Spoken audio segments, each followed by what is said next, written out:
Hey guys, tonight we journey back through the dimly lit corridors of ancient Rome, not to witness grand battles or fierce political debates, but to peek into the very private, sometimes surprisingly quirky worlds of the men who ruled it all. Imagine the emperor stepping away from the weight of the world. What does he do? You're about to find out. You're slipping through time, a silent observer in the lamplight, feeling the cool marble beneath your feet as you approach the private chambers of power. Just a heads up, if this were actually ancient Rome and you were caught sneaking around an emperor's private quarters after dark, well, you probably won't survive this, or at least you wouldn't be leaving with your ears still attached. So, before you get comfortable, take a moment to like the video and subscribe, but only if you genuinely enjoy what I do here. I'd also love to see where you're all tuning in from tonight. Drop your city or country and what time it is for you in the comments below. Now, dim the lights, maybe turn on a fan for that soft background hum, and let's ease into tonight's journey together. You find yourself almost drifting into the very heart of the Palatine Hill, not amidst the gilded excesses you might later encounter with other, shall we say, more flamboyant emperors, but in the relatively modest abode of Augustus. Yes, the Augustus. The man who found Rome a city of brick and left it a city of marble. You'd expect, perhaps, a private workshop filled with half-finished world-conquering gadgets, or maybe a solid gold lyre encrusted with diamonds from a far-off, recently subjugated land. But as you peek into his personal study, the scene is surprisingly normal. Almost disappointingly so, if you were hoping for early signs of imperial eccentricity.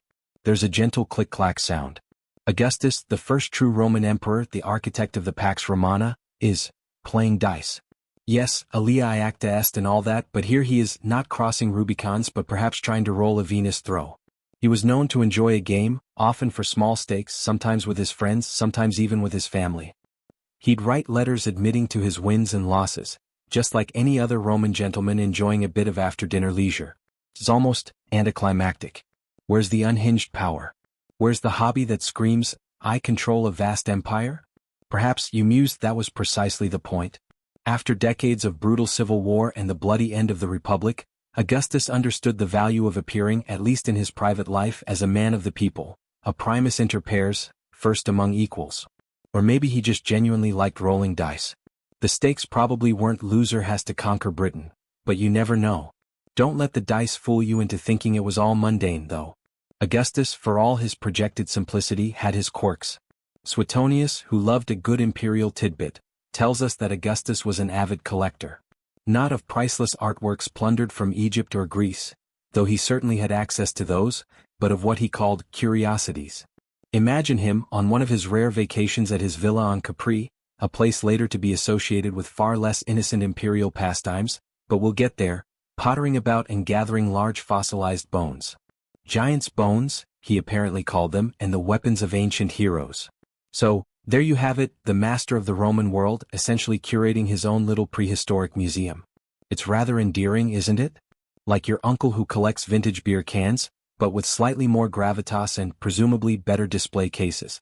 This fascination with the immense and the ancient hints at a mind that, despite its pragmatic political genius, still found wonder in the remnants of a world long past. His other pastimes were similarly low-key.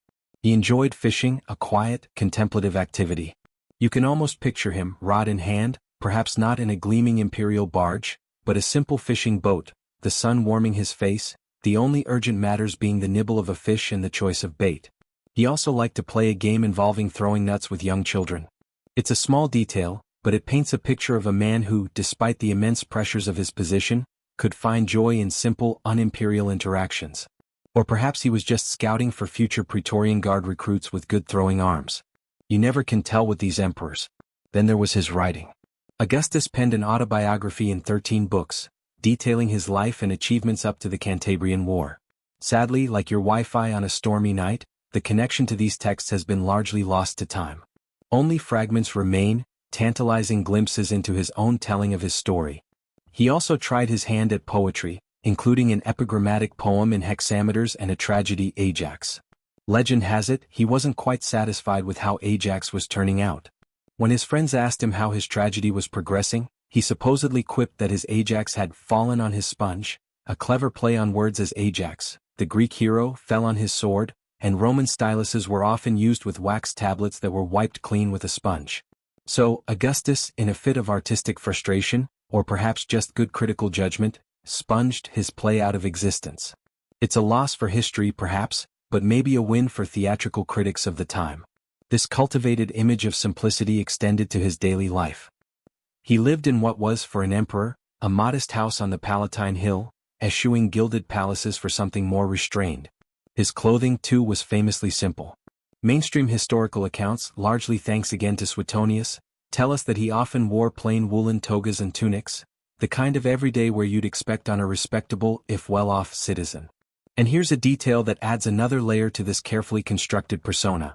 These clothes were frequently homemade, spun and woven by the women in his own household, his wife Livia, his sister Octavia, his daughter Julia. This was a powerful statement in an age of increasing luxury, a nod to the traditional Roman values of domesticity and frugality. However, historians still argue whether Augustus's preference for simple woolen togas, reportedly woven by Livia herself, was a genuine personal taste or a masterfully curated display of traditional Roman virtue, a way to subtly communicate his adherence to the mos maiorum, the ways of the ancestors, even as he fundamentally reshaped the Roman state. It's a classic, was he really that humble or just very good at PR? Kind of debate. You watch him for a moment longer, this man who held the world in his hands, now carefully arranging his collection of oversized femurs or perhaps grumbling good-naturedly about a bad dice roll. It's a reminder that even those who stride across the world stage as colossi have their quiet moments, their peculiar little joys and frustrations. Augustus, it seems, crafted his public image with the same meticulous care he applied to reforming the empire, and perhaps his hobbies, his down-to-earth pastimes, were just another facet of that grand design. Or maybe, just maybe, after a long day of managing unruly senators and distant legions, he simply wanted to unwind with some old bones and a game of chance, far from the demands of being Augustus.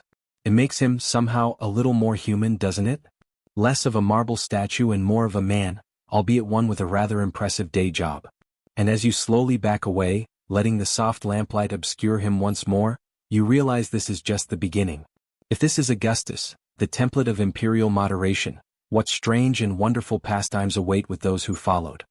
You drift onwards from the quiet, almost studious atmosphere of Augustus's personal quarters, the faint scent of old papyrus and perhaps a hint of sea salt from his Capri curiosities fading behind you. The timeline shivers, ripples, and then settles a few decades later. The air itself feels different now, charged with a strange mixture of anticipation and, is that a faint whiff of anxiety? Yes, you're definitely not in Kansas anymore, or rather, not in Augustus's Rome. You've arrived in the era of an emperor whose hobbies weren't quite so discreet, whose passions weren't whispered about in gentle anecdotes but rather, performed. Loudly. Often. With compulsory attendance. You find yourself ushered, not so gently this time, into a grand theater.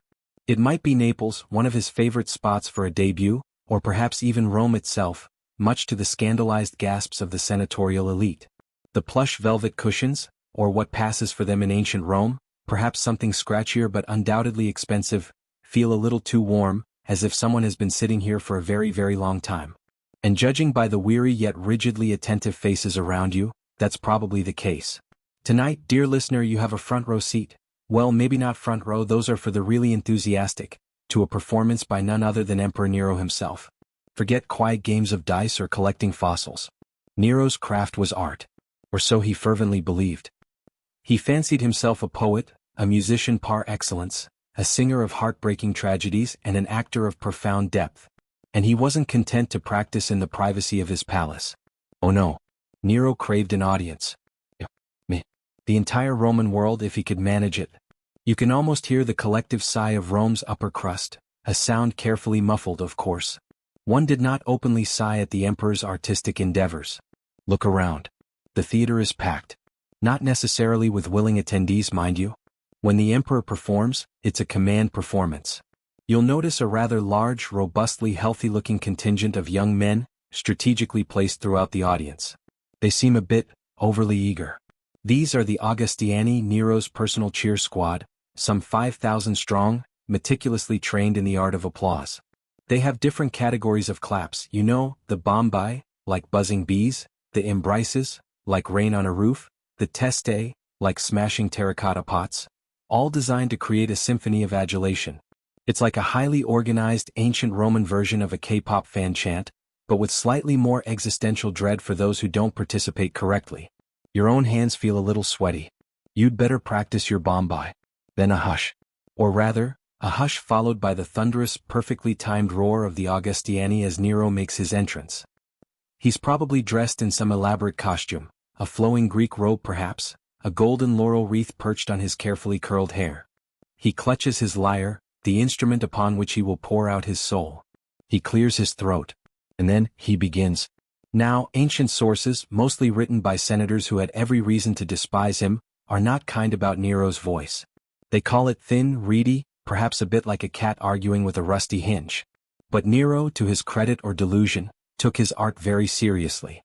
He would lie down with a heavy lead sheet on his chest, a primitive form of vocal weight training apparently. He'd purge and diet to preserve his precious instrument.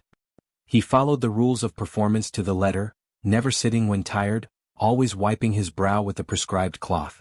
If only that dedication had been matched by, shall we say, universally acknowledged talent. You listen. He's singing about the fall of Troy, or perhaps the tragic fate of Oedipus, or one of his own poetic compositions. His eyes are closed in artistic fervor. His fingers pluck or perhaps wrestle with the strings of the lyre. And you, dear listener, you applaud. Oh, how you applaud. Your hands are already stinging, but the fellow next to you, a stern-looking man who you suspect might be a Praetorian guard in mufti, gives you a subtle nod of approval. Good. Survival chances increasing. It's a bit like being at a very, very long school play where the lead is the principal's son, and your job depends on your review. One of the more memorable aspects of Nero's performances was their length, and the fact that no one was allowed to leave the theater while he was on stage. Suetonius, bless his gossipy historian heart, recounts tales of women giving birth in the aisles, and men feigning death just to be carried out. Whether these are exaggerations or not, they paint a vivid picture of a captive audience quite literally. This quirky, or rather terrifying, tidbit highlights the extreme lengths to which imperial whim could be taken. Suddenly, Augustus's quiet evenings seem like a lost paradise. You discreetly check if the exits are blocked. They probably are. Best to just lean back and try to look enraptured. Perhaps ponder if this is how Nero's famous quote, "What an artist dies in me," was truly inspired by the sheer exhaustion of his audience. Nero even instituted his own festival, the Neronia, a grand quinquennial event featuring music, athletics, and equestrian contests, sort of like his personal Olympics. And guess who the star competitor in the artistic categories was? You guessed it. He'd compete against other poets and musicians, and shocker, he often won. It's amazing what a bit of absolute power can do for one's trophy cabinet. This is a mainstream historical fact, a testament to how public and central these artistic pursuits became to his reign. Historians still argue whether Nero's artistic pursuits were a genuine, if misguided, passion for the arts or primarily a narcissistic craving for adulation and a deliberate affront to traditional Roman values. Was he a misunderstood artist, born into the wrong profession, a sort of imperial rock star avant la lettre? Or was he simply a tyrant with a very public hobby, using culture as another tool of control, forcing his tastes upon a reluctant empire? The truth, as always, is probably a complex mix. He certainly had some training and he was undoubtedly passionate in his own way. But the environment of absolute power isn't exactly conducive to honest feedback, is it? Your Highness, that high C was a bit pitchy, probably wasn't a career-enhancing comment. There's even a story that during one of his performances in Naples, a sudden earthquake shook the theater. While the audience panicked, Nero, ever the professional, apparently continued his song, later interpreting the tremor not as a sign of imminent doom or, say, Poseidon's critical review, but as divine applause. You have to admire the commitment, if not the self-awareness. It's this kind of anecdote that makes Nero such an endlessly fascinating, if unsettling, figure. He wasn't just an emperor who dabbled. He was an emperor who immersed and dragged everyone else in with him. As the final notes of his song, or perhaps it's an epic poem, it's hard to tell by now, your ears are ringing, finally fade, there's a split second of terrified silence. Then the Augustiani erupt with perfectly rehearsed ecstasy, and you join in, your palms raw, a strange smile plastered on your face. He bows, a beatific smile on his face. He truly believes he has moved you. And in a way he has. You're certainly moved to want to be anywhere else but here. But for now you are a Roman and the emperor has sung. And you, my friend, have survived another imperial pastime. But as the memory of Nero's reedy voice begins to recede, you can't help but wonder what other hobbies might lie in store. Surely it can't get more intense than this, can it? Oh, you sweet summer child. The lingering echoes of forced applause and Nero's, unique vocal stylings are still faintly buzzing in your ears as you're swept away once more. You thought surviving a multi-hour imperial concert was intense? Oh, you sweet summer child. The scene shifts, the air thickens, not with the cloying perfume of a stuffy theater, but with dust, the scent of horse sweat, and an undercurrent of raw, almost feral excitement. You're no longer a reluctant connoisseur of the arts, my friend. You're trackside, baby. Welcome to the thrilling, thundering, and utterly rigged world of Nero's chariot racing career. Forget the lyre for now.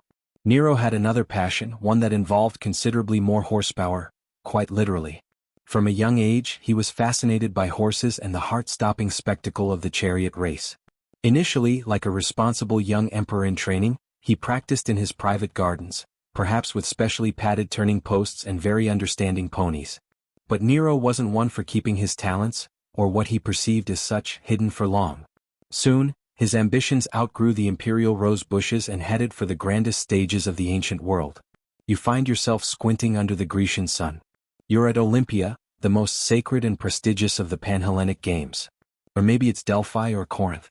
Frankly, during his grand tour of Greece in 66 to 67 AD, Nero hit them all.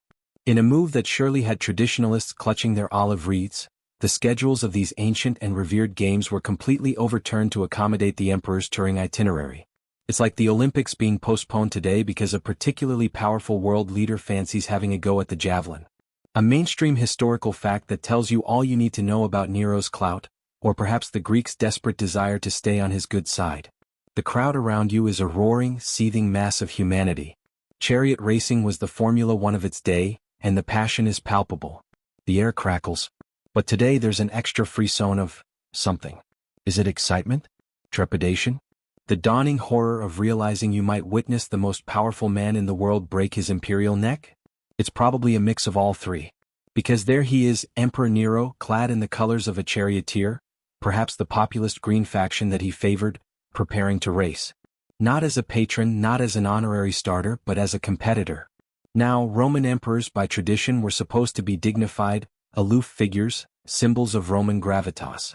Augustus, remember him in his quiet dice games? He wouldn't have been caught dead, or alive, careening around a track in front of thousands of cheering, betting commoners. It was seen as, well, a bit vulgar. Like a modern monarch competing on a reality TV talent show. But Nero, as we've established, had his own unique interpretation of imperial decorum. His chariot is, of course, magnificent. Probably custom-built, gleaming with bronze and ivory. And in a display of characteristic Neronian overreach, he's not content with the standard four-horse team, a quadriga. No, for his Olympic debut in the chariot race, Nero opted for a 10-horse team. A decem jugis. Imagine trying to handle 10 highly strung, immensely powerful horses thundering around a tight oval track. It's less a chariot and more a stampede with reins loosely attached. Even experienced charioteers would balk at such a challenge. It's the ancient equivalent of learning to drive in an 18-wheeler. During rush hour. On ice. The trumpets blare. The white starting cloth drops. And they're off. The ground trembles beneath your feet as dozens of hooves pound the earth. Dust billows, obscuring your view, then parting to reveal a kaleidoscope of straining horses, determined charioteers, and wheels spinning at terrifying speeds. You spot Nero wrestling with his 10-horse behemoth. He looks surprisingly focused. Maybe even a little skilled. For a moment you think, could he actually do this? And then chaos. As they round one of the treacherous midi, the tight turning posts that claimed so many chariots, Nero's 10-horse team seems to get tangled. Or perhaps he just loses control. The chariot lurches violently. Nero is thrown. He tumbles, a flash of color against the dusty track, and disappears beneath the churning hooves and wheels of his own team. A collective gasp, quickly suppressed, ripples through the crowd. This is it. Surely this is a disaster. But wait. Attendants rush onto the track, his attendants, naturally. They pull him clear. He's bruised, shaken, probably has more sand in his imperial toga than the Colosseum floor, but he's alive. They help him back into the chariot, which is miraculously still mostly intact. He tries to continue, but it's clear he's not going to finish the race in any conventional sense. He's too far behind, too battered. So who wins? The plucky competitor who managed to stay on his chariot and complete all the laps? Don't be silly. This is Nero's Olympics. Despite being thrown, despite not finishing, Emperor Nero is proclaimed the victor. The judges, who had presumably received very clear instructions beforehand, along with, one imagines, a hefty bonus or a thinly veiled threat to their well-being, award him the olive wreath. You can almost hear the collective, slightly hysterical cheers. It's like everyone in the stadium simultaneously remembered they left their ovens on back in Rome. This Olympic triumph was just one of many. During his Greek tour, Nero supposedly collected an astonishing 1,808 first-prize crowns from various artistic and equestrian competitions. 1,808. It's a participation trophy haul of epic proportions, a testament to the fact that when you're the emperor, every day is prize day. Historians still argue whether Nero's obsession with chariot racing was a populist attempt to connect with the masses who adored these games, or simply another manifestation of his egomania and detachment from the responsibilities of rule. Was he trying to be the people's emperor, sharing their passions? Or was he just a man desperate for any kind of victory, no matter how hollow? And the man wasn't just content with bending the rules of existing sports. One quirky tidbit is that he also introduced musical competitions into the Olympic program for the first time. And guess who won those as well? Yes, our multi-talented emperor. It's almost as if the entire Greek tour was one long, elaborate ego trip, funded by the Roman treasury. His return to Rome after this conquering tour of Greece was something to behold. Not a military triumph for subduing barbarians, but a grand procession celebrating his artistic and athletic victories. He entered the city not through the usual gates, but through a specially made breach in the city walls, a tradition supposedly reserved for victors of sacred games, carrying his crowns, dressed in a purple robe and a jeweled Greek cloak. It was a spectacle that must have left many traditional Romans utterly bewildered, if not outright appalled. As you watch the dust settle on the Olympic track and Nero, perhaps wincing slightly from his fall, takes his victory lap, you reflect on this particular imperial hobby. It's a step beyond the forced concerts. This involved real physical risk, even if mitigated, a blatant disregard for tradition, and an almost childlike insistence on winning, no matter the cost to dignity or fairness. It's another layer peeled back, revealing the complex, troubling, and undeniably peculiar character of Nero. And you're still only on the second emperor in this journey. The track fades, the roar of the crowd softens, and you find yourself wondering, what could possibly top a 10-horse chariot pileup officiated by terrified judges? You have a feeling you're about to find out. The ghostly cheers for Nero's dubious chariot victory finally recede, replaced by the sound of, well, it sounds like an entire shipping fleet groaning under an immense, unnatural strain. You blink, and the dusty racetrack of Olympia morphs into the sparkling, sun-drenched bay of Baiae near Naples.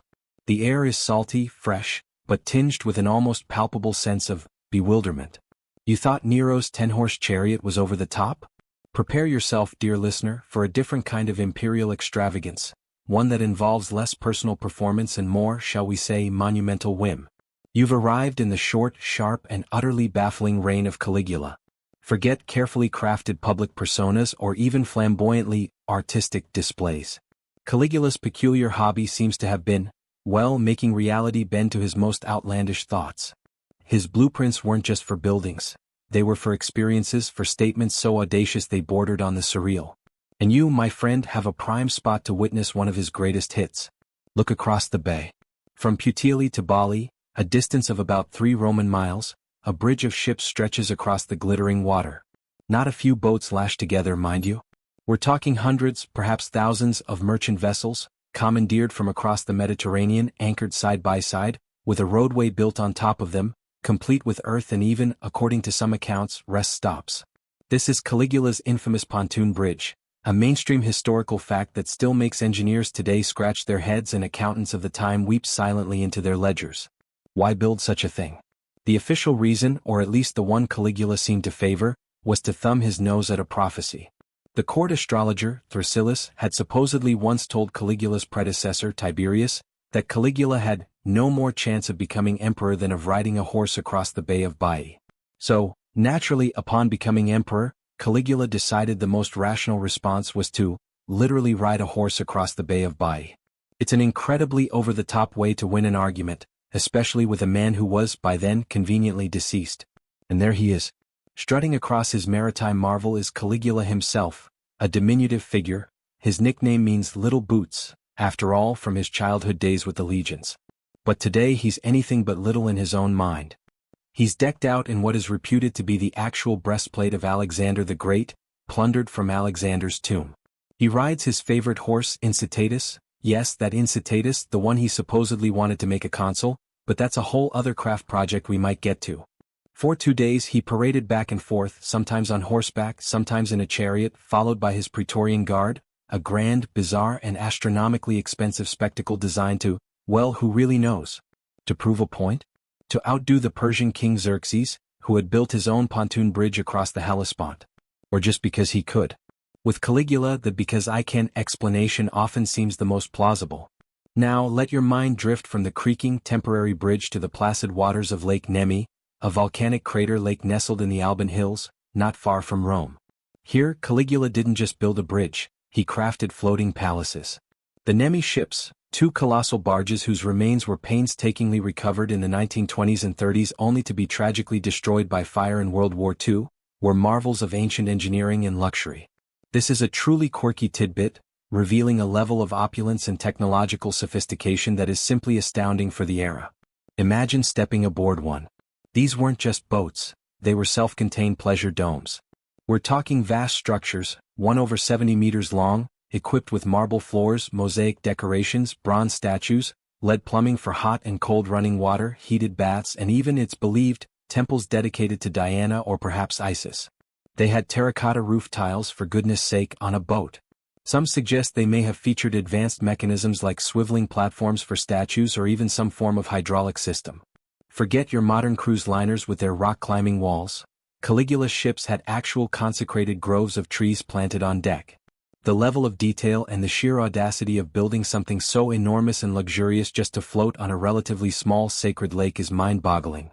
Were they for religious festivals? Imperial getaways? Or just another expression of a man who wanted to live like a god, unconstrained by earthly limitations?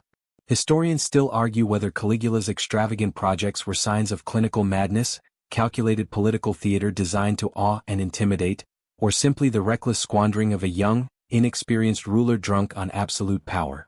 The ancient sources, particularly Suetonius and Cassius Dio, lean heavily towards the mad emperor narrative, painting him as a cruel and capricious tyrant. But modern scholars often urge caution, suggesting some of these acts, while undoubtedly extreme, might have had a twisted logic within the context of Hellenistic ruler cults or a desire to solidify his then precarious hold on power through sheer spectacle.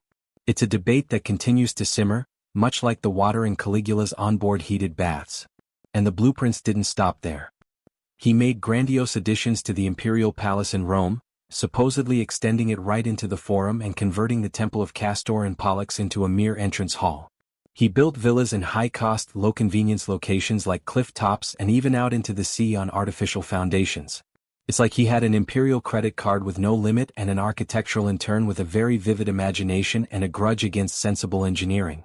Then there was his unique approach to military campaigning. The infamous campaign against Britain, which never actually reached Britain, culminated in him ordering his Roman legions, these hardened soldiers, conquerors of the known world, to collect seashells on the shores of Gaul.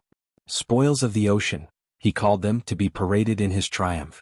You can just imagine the grizzled centurions, exchanging bewildered glances, their hands, more used to gripping swords, now awkwardly scooping up conches and whelks.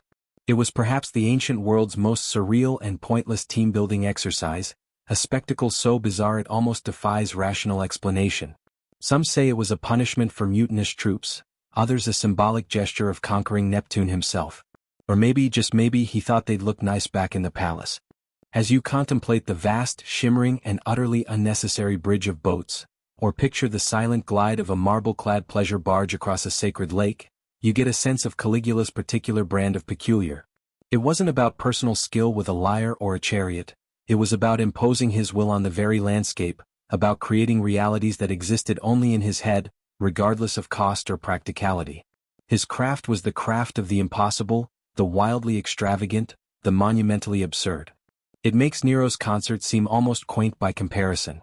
The echoes of hammering and the distant, slightly maniacal laughter of an emperor playing God with bricks, mortar, and the treasury fade as you move on, wondering what other definitions of hobby the Roman emperors will stretch to breaking point.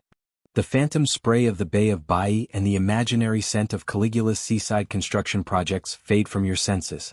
the world around you quiets down considerably. Gone are the clamorous shouts of ambitious foremen or the bewildered grunts of soldiers collecting seashells. Instead, you hear the gentle rustle of papyrus, the occasional thoughtful hum, and the rhythmic scratch of a stylus on a wax tablet. You've drifted into a far more cerebral atmosphere.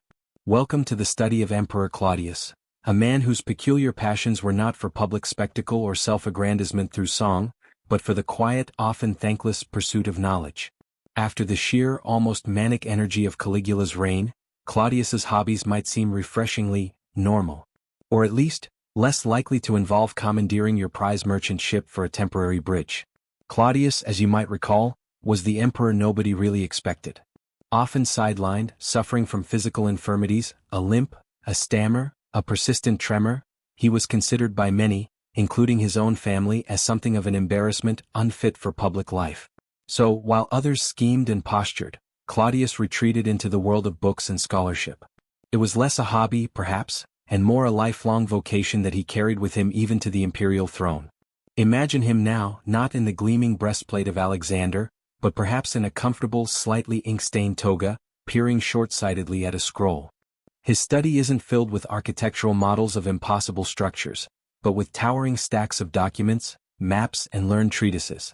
This was his playground. His peculiar craft was the painstaking assembly of history, the meticulous dissection of language. He was, in essence, an imperial word nerd, a title I bestow with the utmost affection. If he were around today, he'd probably be that person who corrects your grammar in YouTube comments, but, with legions.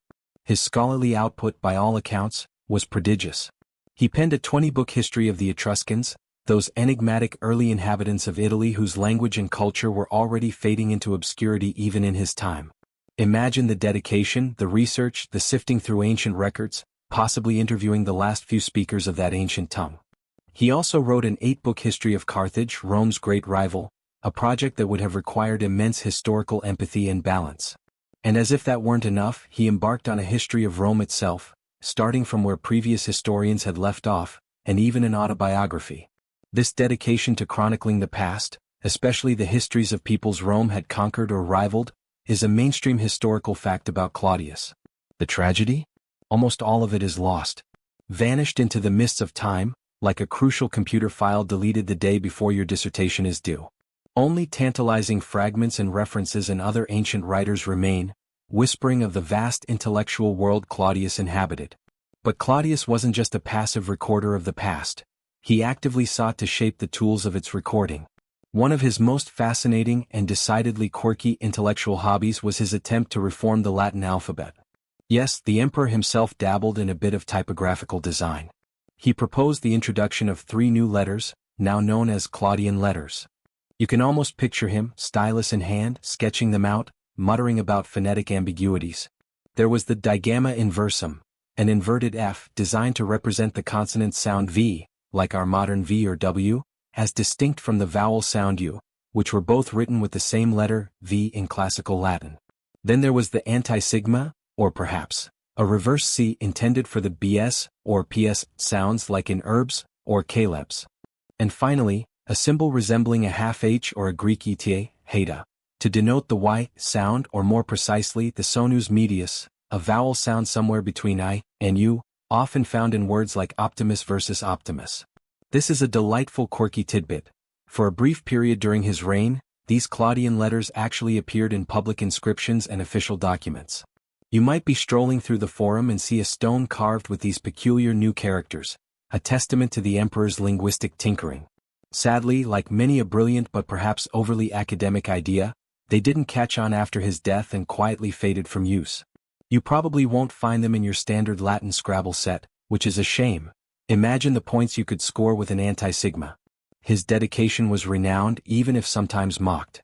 Suetonius paints a picture of an absent-minded scholar, prone to dozing off at public events or making inappropriate jokes, but also one who could dictate complex texts for hours, who had studied under the great historian Livy, and who genuinely revered learning.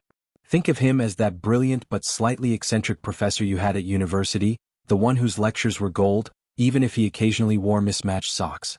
Historians still argue whether Claudius's scholarly dedication was a genuine lifelong passion that coincidentally prepared him for rule, or a carefully cultivated persona to appear harmless and studious before his unexpected rise to power?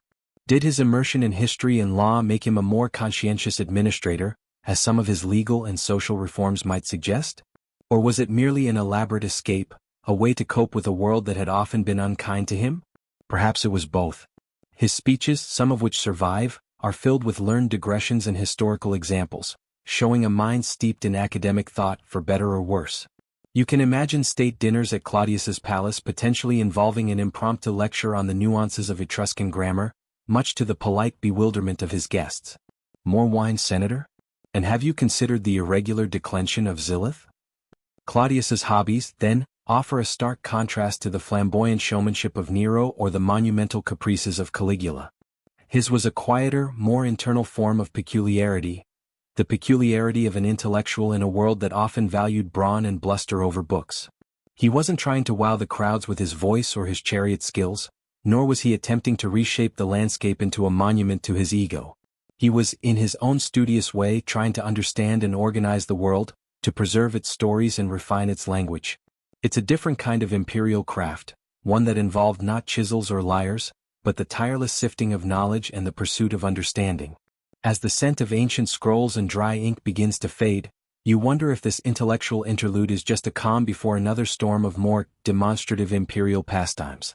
The quiet scratch of the stylus gives way to a different kind of silence, the silence of anticipation. The dusty aroma of Claudius's ancient scrolls and the faint, ghostly impressions of his experimental letters dissolve into a sharper, more focused atmosphere. The silence that follows is different now. It's not the companionable quiet of a scholar lost in thought, but a more taut, almost unnerving stillness. You're about to witness a very different kind of imperial pastime, one that combines chilling precision with a rather singular focus. You've arrived in the era of Domitian, an emperor whose hobbies were less about intellectual expansion and more about pinpoint accuracy. First, picture this. You're in a sun-dappled courtyard within the sprawling imperial palace. Domitian himself, a figure often described as tall and imposing, with a somewhat ruddy complexion that perhaps hinted at a quick temper, stands with a bow in hand. He's not aiming at a standard straw target. Oh no, that would be far too pedestrian. Instead, a slave stands some distance away, his hand outstretched, fingers splayed wide. Your breath catches. Surely he's not going to... He does. With a calm, almost casual air, Domitian draws the bowstring. There's a soft thrum, a near-invisible streak through the air, and an arrow appears, quivering, perfectly embedded in the wood of a tree just beyond the slave's hand, precisely between two of his fingers. Then another. And another. Until the slave's hand is framed by a terrifyingly accurate corona of arrows. Suetonius, our ever-reliable source for imperial quirks, vouches for this unnerving skill, a mainstream historical fact that showcases Domitian's formidable abilities as an archer.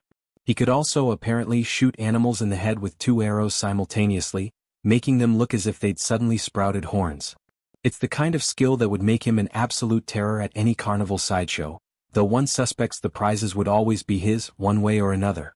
Step right up, test your skill. Oh wait, the emperor's here. Never mind, he wins. This mastery of the bow is impressive, certainly, a display of control, discipline, and perhaps a not-so-subtle reminder to any onlookers of his deadly potential. It's a hobby that speaks of focus, a steely nerve, and a certain detachment. But it's his other, more private pastime that really earns him a prime spot in our peculiar hobbies gallery. It's a story that, even now, sends a little shiver down the spine and makes you look twice at any buzzing insect in the room. Imagine Domitian later in his reign as paranoia perhaps began to set in. He's alone in his private chambers. The grand affairs of state are for a moment set aside. What does the Dominus et Deus, the Lord and God as he liked to be styled, do in his downtime? Does he compose poetry like Nero? Study history like Claudius? No. According to Suetonius, Domitian would spend hours sequestered by himself, his peculiar craft involving nothing more than catching flies and methodically stabbing them. With a keenly sharpened stylus, the same kind of instrument a scholar like Claudius might use to write enduring histories. The image is as bizarre as it is unsettling. The ruler of the Roman world, a man who commanded legions and held the fate of millions in his hands, engrossed in the systematic annihilation of tiny buzzing insects. This is the quirky tidbit that has clung to Domitian's memory like a persistent shadow. It led to that rather famous, darkly humorous exchange. When someone inquired if anyone was in the emperor's chambers with him, the wit Vibius Crispus supposedly replied, "Not even a fly."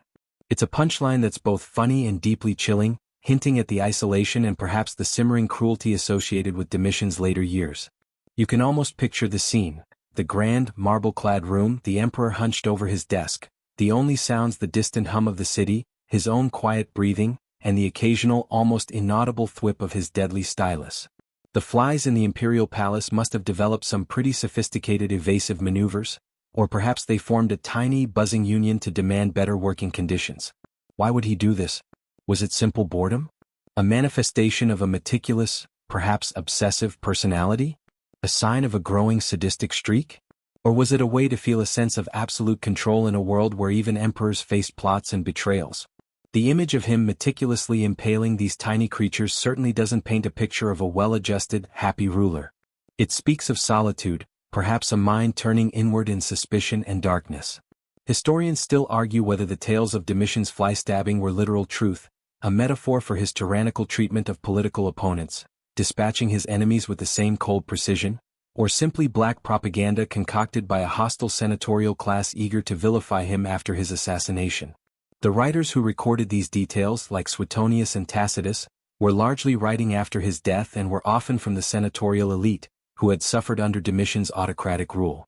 So, it's possible this story was exaggerated or even invented to paint him in the worst possible light, a sort of ancient character assassination by entomology.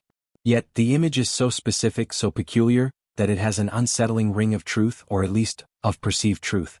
Domitian was known to value his solitude, often taking long, solitary walks. Perhaps the fly stabbing was an extension of this desire to be alone, to engage in an activity that required no interaction, no sycophancy, just him and his victims. It's a far cry from Augustus playing with nuts and children, isn't it? The hobbies seem to be getting progressively less wholesome. So, you have these two contrasting, yet perhaps connected, pastimes. The public display of almost superhuman archery skill, a demonstration of power, precision, and control, meant to awe and intimidate. And then the private, almost shameful secret of the fly stabbing, an act of minute, obsessive cruelty, perhaps born of isolation and a darkening mind. Both speak of a man capable of intense focus, but to vastly different ends. One a craft of martial prowess, the other, well, a craft of a much stranger, more disturbing kind. As the image of Domitian, stylus poised, fades from your view, you can't help but feel a little relieved. And perhaps a little more wary of any buzzing sounds in the quiet of your own room tonight. The imperial hobbies are definitely taking a turn. The oppressive quiet and the chilling image of Domitian's pointed stylus thankfully begin to recede from your mind. You feel a current of fresh air, a sense of movement, of wide-open spaces. The atmosphere shifts from one of tense, solitary focus to one of restless, boundless curiosity and creative energy. You're now in the company of an emperor whose hobbies weren't confined to a single room or a private courtyard, but spanned the entire Roman Empire and found expression in stone, poetry, and a profound love for another culture. Prepare to travel with Hadrian, the emperor who was as much an architect and an artist as he was a ruler. After the rather intense and somewhat unsettling pastimes of Domitian, Hadrian is like a gust of wind from a more enlightened quarter. He wasn't one for stabbing flies or forcing his musical stylings upon captive audiences. Instead, his passion was for building, for learning, for understanding the vast, diverse world he governed. He spent more than half his reign on the road, an imperial tourist on an epic scale, absorbing the sights, sounds, and cultures of the provinces from Britain to Egypt, from Spain to Syria. And like any enthusiastic traveler, he brought back more than just souvenirs. He brought back inspiration. Imagine yourself wandering through the sprawling, dreamlike landscape of Hadrian's villa at Tivoli, just outside Rome. This isn't just a villa, it's an architectural mind map, a concrete embodiment of his travels and his passions. It's less a single building and more a vast complex of palaces, baths, theaters, libraries, gardens, and pools, spread over acres, with structures named after famous places he'd visited: the Canopus in Egypt, the Stoa Poikile in Athens, the Vale of Tempe in Greece. It's like the ultimate imperial scrapbook, if your scrapbook was made of marble and covered an area larger than many Roman towns. You could get lost in here for days, and probably Hadrian did too, wandering from a Greek library to an Egyptian canal, reliving his journeys. It's the ancient equivalent of someone building a personal Epcot in their backyard, if their backyard was enormous and their budget unlimited. Hadrian wasn't just a patron who signed off on blueprints. He was, by many accounts, a keen and skilled architect in his own right. He loved to be involved, to sketch, to design. His most famous architectural achievement in Rome, and a truly iconic mainstream historical fact, is the magnificent Pantheon, with its breathtaking coffered dome and the oculus open to the sky. While the original was built by Agrippa, it was Hadrian who rebuilt it into the masterpiece we marvel at today, a testament to Roman engineering and his own ambitious vision. You can almost picture him on the construction site, arguing with the foreman, his imperial toga dusted with fine marble powder, enthusiastically discussing the precise curve of the dome. However, his architectural confidence sometimes led to clashes. There's a rather telling story about his interaction with Apollodorus of Damascus, who had been Trajan's chief architect and a man of immense talent. According to Cassius Dio, Hadrian, then perhaps a bit too sure of his own designs for a temple, showed them to Apollodorus. The old master, never one to mince words, apparently pointed out some flaws, perhaps a bit too bluntly suggesting the statues would be too tall for the cella if they ever tried to stand up. If the goddesses wish to get up and go out, they will be unable to do so, he supposedly quipped. Hadrian, it seems, did not take criticism well. Apollodorus was later banished and, according to some accounts, eventually executed. A rather stark reminder: never tell an emperor his dome is too small, or his goddesses too statuesque. It's a joke, but with a rather grim punchline for Apollodorus. Beyond stone and mortar, Hadrian's creative spirit found an outlet in words. He was a poet, writing in both Latin and Greek, though little of his work survives. His most famous piece is a short, poignant, and rather lovely 5-line poem addressed to his departing soul: Animula vagula blandula, little soul, wandering, charming one. It's a surprisingly tender and introspective piece for a man who commanded legions and reshaped cities. You can imagine him, perhaps on one of his long journeys or in a quiet corner of his Tivoli villa, a stylus in hand, carefully crafting these delicate lines, a stark contrast to Nero's theatrical bombast. If they had a poetry slam, Nero would bring the pyrotechnics, Hadrian the quiet emotional depth. His love for all things Greek was legendary, earning him the affectionate, or sometimes derisive, nickname Greculus, the Little Greek.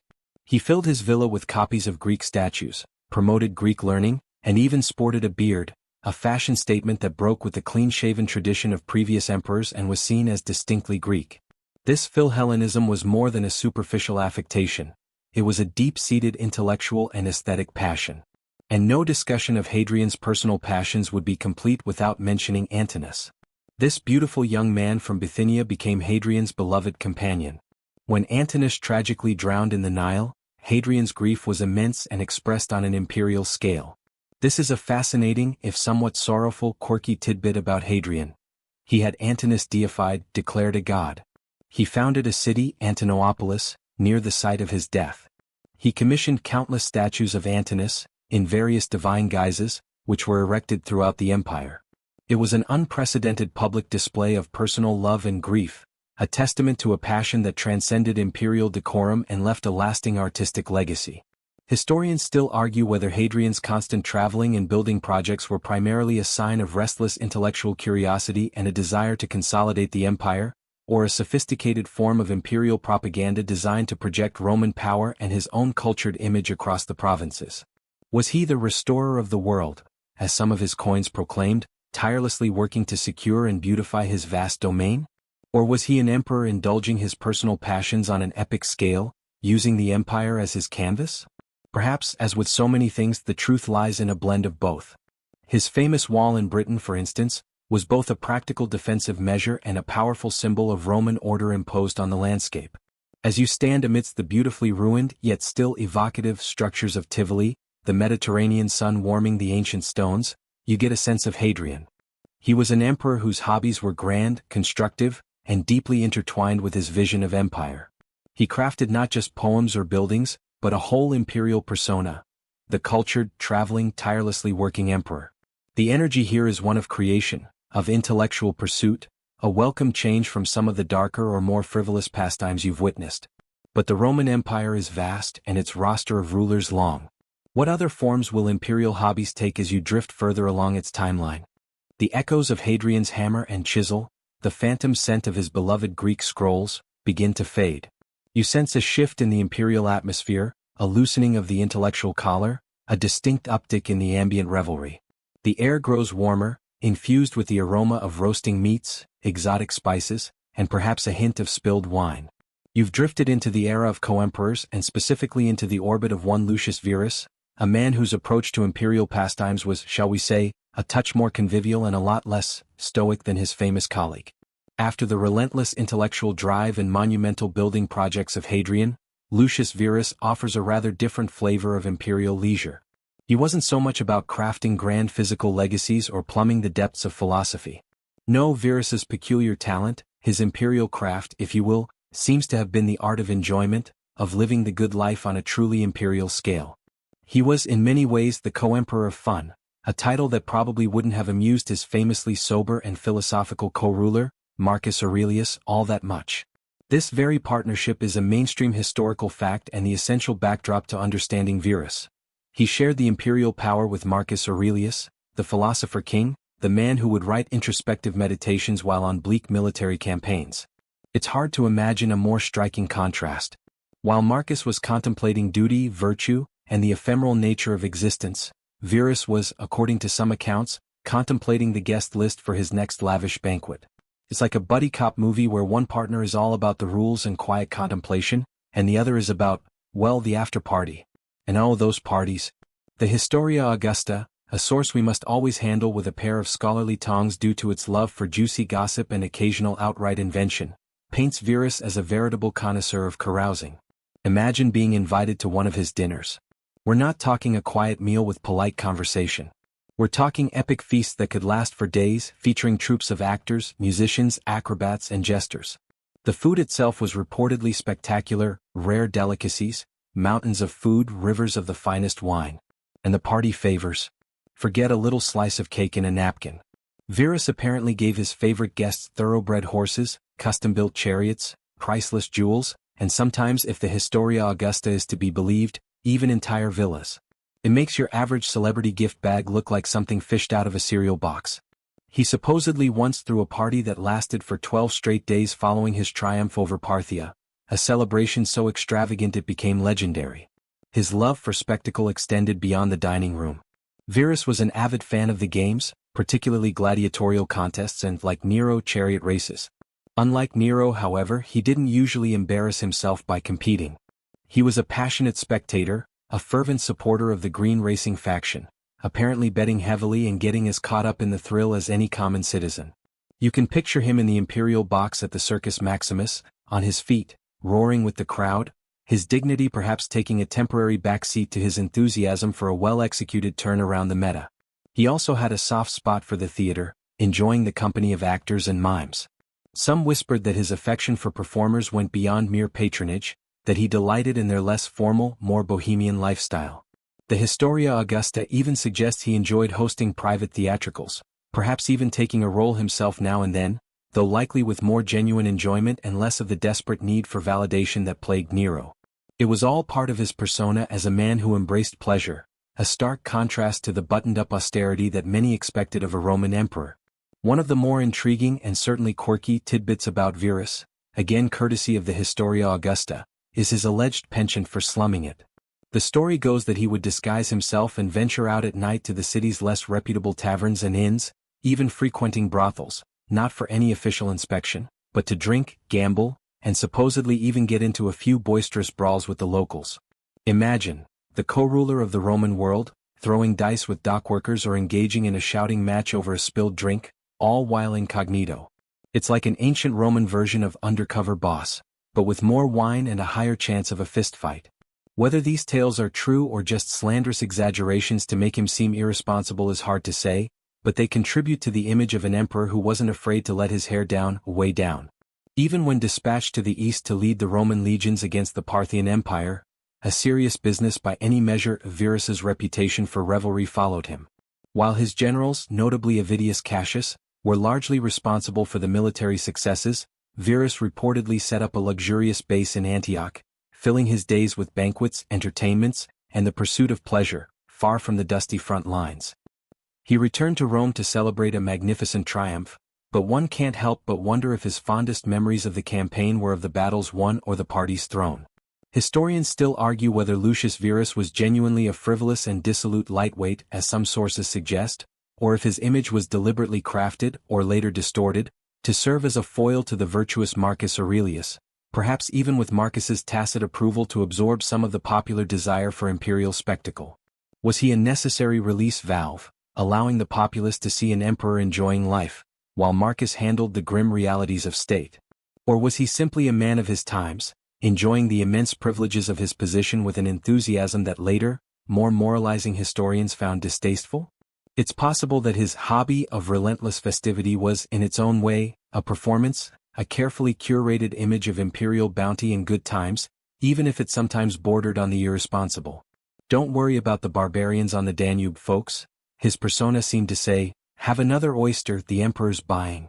As the sounds of laughter, clinking goblets, and distant theatrical music from Verus's perpetual party begin to fade, you're left with a sense of an emperor who embraced a different kind of imperial craft, the craft of exquisite indulgence. It wasn't about creating art or monuments, but about creating moments of pleasure, however fleeting, however extravagant. It certainly offers a contrast to the more solitary or intellectually demanding hobbies you've encountered. But Rome's story is far from over, and there are many more emperors and many more peculiar pastimes waiting in the wings. The lingering scent of Lucius Verus's spiced wine and the phantom echoes of his all-night parties begin to dissipate. A different kind of roar builds in your ears now, not the laughter of feasting companions, but the guttural, bloodthirsty bellow of the arena crowd. The air grows thick with the metallic tang of anticipation, the dust of the sun-baked sand, and an undercurrent of something deeply unsettling. You've arrived, dear listener, at a truly shocking spectacle, a moment when an emperor's peculiar pastime crossed a line into what many Romans considered utter degradation. You're about to step into the arena with Commodus, the emperor who fancied himself a divine gladiator. If Lucius Verus was the co-emperor of fun, Commodus, son of the revered Stoic philosopher Marcus Aurelius, might well be dubbed the emperor of, "Are you kidding me?" The contrast between father and son could hardly be more jarring. Marcus, the embodiment of Roman virtue and intellectual depth, tirelessly working for the good of the empire. And Commodus, well, Commodus had other priorities. His craft wasn't statecraft or philosophy, it was showmanship of the most brutal and scandalous kind. He didn't just enjoy watching gladiators, he was one. Or at least he played one in the Colosseum. Imagine the scene. The vast amphitheater is packed. The sun beats down. The crowd, a volatile mix of plebeians, equestrians and horrified senators trying to look inconspicuous, churns with a strange energy. And then the imperial herald announces the next combatant. Not some Thracian slave or condemned criminal. No, it is Caesar himself. Lucius Aurelius Commodus Augustus, son of the divine Marcus, stepping onto the blood-stained sand, not as a patron of the games, but as a participant. The sheer audacity of it would have sent shockwaves through Roman society. Gladiators, for all their rockstar popularity with certain segments of the populace, were in fames, people of the lowest social standing, legally disgraced. For an emperor, the pinnacle of Roman society, to willingly descend to this level was beyond comprehension for many.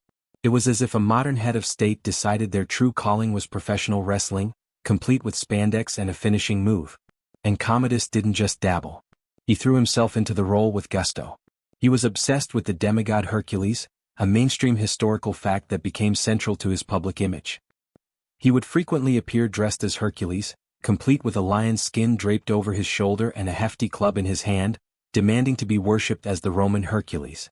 This divine cosplay extended to his gladiatorial appearances. He wasn't just Commodus fighting. He was Hercules, the immortal hero, gracing the arena with his divine presence. You can almost see the eye rolls from the more traditional members of the audience, quickly masked by looks of fawning adoration. Now, when you picture Commodus the gladiator, don't imagine thrilling, evenly matched duels. His performances were carefully curated, shall we say.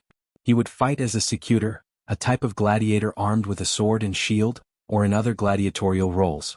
His opponents were often terrified, unfortunate souls who knew that their job was essentially to lose convincingly, but not too quickly, and above all, not to actually harm the emperor. Sometimes he fought against gladiators armed with lead or whalebone weapons, while he, of course, wielded sharpened steel. Other times, his adversaries were amputees, or citizens who had angered him in some way, forced into the arena with no hope of survival. It was less a sport and more a macabre imperial theater. His victories, and there were hundreds of them, were as guaranteed as the sunrise, or Nero winning a poetry contest. And he charged for these appearances. Oh, did he charge? According to some sources, like the historian Cassius Dio, who was a contemporary and a senator during Commodus's reign, the emperor billed the imperial treasury a staggering 1,000,000 sesterces for each day he performed. It was an act of breathtaking arrogance and financial profligacy, essentially forcing the state to pay an exorbitant fee for the privilege of watching its ruler degrade himself. The senators, many of whom were probably footing the bill through taxes, must have been seething beneath their togas. Another 1,000,000 for his gladiatorial hobby? Perhaps we could interest him in something cheaper, like macrame? One might have muttered very, very quietly. One particularly quirky, or rather, deeply unsettling tidbit related to his Herculean obsession involved his interactions with the elite.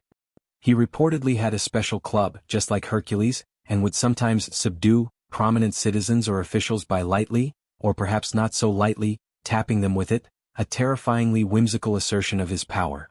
Cassius Dio also recounts how Commodus had statues of himself as Hercules displayed, sometimes with the features of his enemies whose heads had been removed from other statues and replaced with his own likeness, a truly chilling form of imperial trolling.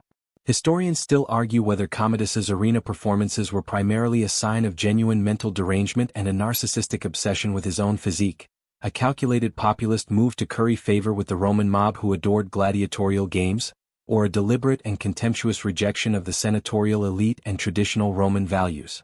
Was he truly unhinged, a spoiled brat with ultimate power? Was he a shrewd, if unorthodox, politician trying to build a power base among the common people? Or was he intentionally spitting in the face of the aristocracy, a class he deeply distrusted? The truth is likely a messy combination of all these factors. He certainly seemed to revel in the shock and outrage he caused. His fighting wasn't just limited to human opponents. He also participated enthusiastically in venations, the staged beast hunts, where he would showcase his archery and spear-throwing skills against wild animals. But that, dear listener, is a spectacle so grand and peculiar in its own right that we'll need to dedicate a bit more time to it. For now, picture Commodus, flushed with victory, his lion skin perhaps a little askew, lapping up the roar of the crowd, a roar no doubt amplified by a healthy dose of fear and sycophancy. He truly believed himself a divine hero, the greatest gladiator Rome had ever seen. And in a way he was unique. No other emperor had ever so enthusiastically, so publicly, and so controversially embraced such a bloody and déclassé hobby. As the image of the gladiator emperor, striking a heroic pose on the sand, begins to fade, you're left to ponder how far an emperor could fall from traditional dignity. And you have a sinking feeling that Commodus might just be getting started. The roar of the crowd from Commodus's gladiatorial victories still hangs heavy in the air, mingling with the faint, unsettling scent of fear and forced adulation. But don't think for a moment that his arena repertoire was limited to dispatching ill-equipped human opponents. Oh no. The emperor who styled himself Hercules had another equally spectacular and deeply troubling facet to his imperial pastime: the grand, theatrical and often horrifying slaughter of wild animals. You're still in the arena, dear listener, but the stage is being reset for a different kind of carnage, one where Commodus could truly play out his fantasies of being a legendary hero taming the savage wild. You thought his gladiatorial displays were something? Well, his venations or beast hunts took his peculiar brand of showmanship to a whole new level. These hunts were already a staple of Roman entertainment, a way to showcase the vastness of the empire through the exotic creatures brought to be slaughtered for the amusement of the masses. But with Commodus, it wasn't just about providing the spectacle, it was about being the spectacle. He was the star hunter, the peerless marksman, the divine conqueror of fang and claw. Watch as the arena floor is transformed. Cages are rolled out, releasing a dazzling and doomed array of creatures from the farthest corners of the Roman world. Lions from Africa, tigers from Parthia, towering elephants, swift ostriches, clumsy giraffes, even the occasional rhinoceros, a veritable Noah's Ark of victims. This mass importation and slaughter of exotic animals for entertainment is a grimly mainstream historical fact, a testament to Rome's power and its often brutal tastes. But under Commodus, it became a personal showcase.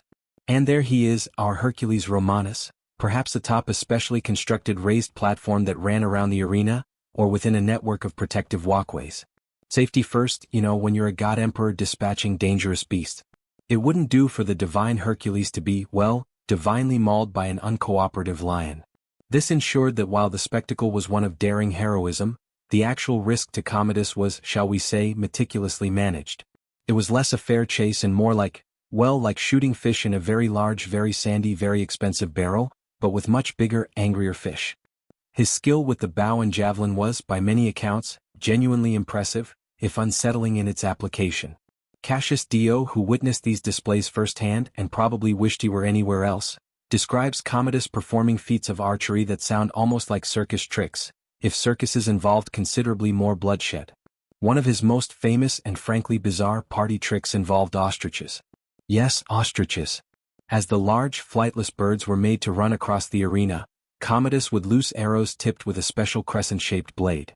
With uncanny accuracy, these arrows would shear off the birds' heads, leaving their bodies to continue running for a few paces before collapsing.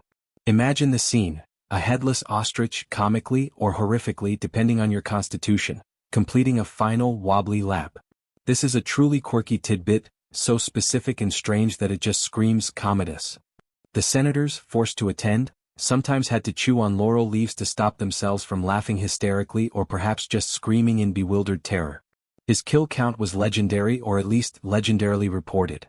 He supposedly dispatched 100 lions with 100 javelins in a single day, a feat that strains credulity unless the lions were particularly cooperative or the javelin throwers particularly numerous and well hidden. He's said to have felled elephants with ease, speared tigers, and brought down any number of other creatures, all to the roar of a crowd that was probably a mix of genuine awe, morbid fascination, and carefully feigned enthusiasm. The imperial import bill for exotic animals during his reign must have been astronomical. You can almost picture him browse an ancient version of Amazon Prime. Yes, I'll take 10 dozen lions, a flock of easily decapitated ostriches, and do you have any giraffes in stock? Expedited shipping, of course. Hercules is on a schedule. Throughout these performances, his Herculean persona was front and center. He'd be dressed in his lion skin and brandishing his club between, or even during, bouts of archery and javelin throwing. Every slain beast was another monster vanquished by the living god, another testament to his superhuman prowess. It was a carefully constructed narrative, played out in real blood on the arena sand. Historians still argue whether Commodus's obsession with these hunts was a display of genuine, if brutal, skill and courage, a cynical ploy to maintain popular support through bloody spectacle, or further evidence of a deteriorating mental state fixated on godlike power and domination. Was he trying to live up to some internal, twisted heroic ideal? Was he simply a showman who found his ultimate stage in the Colosseum, catering to the basest instincts of the mob? Or was it another calculated insult to the senatorial elite, forcing them to witness and applaud these vulgar displays of his personal might, while he ignored the actual business of governing? Perhaps it was all of these, a toxic cocktail of narcissism, populism, and profound insecurity. The sheer scale of the slaughter was immense. He didn't just kill one or two animals as a display. He killed them in droves, day after day, during his extended periods of public performance. It was a profligate waste of life, a display of dominance that went far beyond any traditional Roman concept of sport or religious ceremony. It was Commodus imposing his will, his fantasy, on the world, one arrow, one javelin, one dead animal at a time. As you watch him, perhaps striking a triumphant pose over a fallen leopard, his chest puffed out, his eyes gleaming with a feverish light, you can't help but feel that the definition of imperial hobby has taken a very dark and bloody turn. This wasn't the intellectual pursuit of Claudius, the architectural passion of Hadrian, or even the theatrical ambitions of Nero. This was something more primal, more disturbing.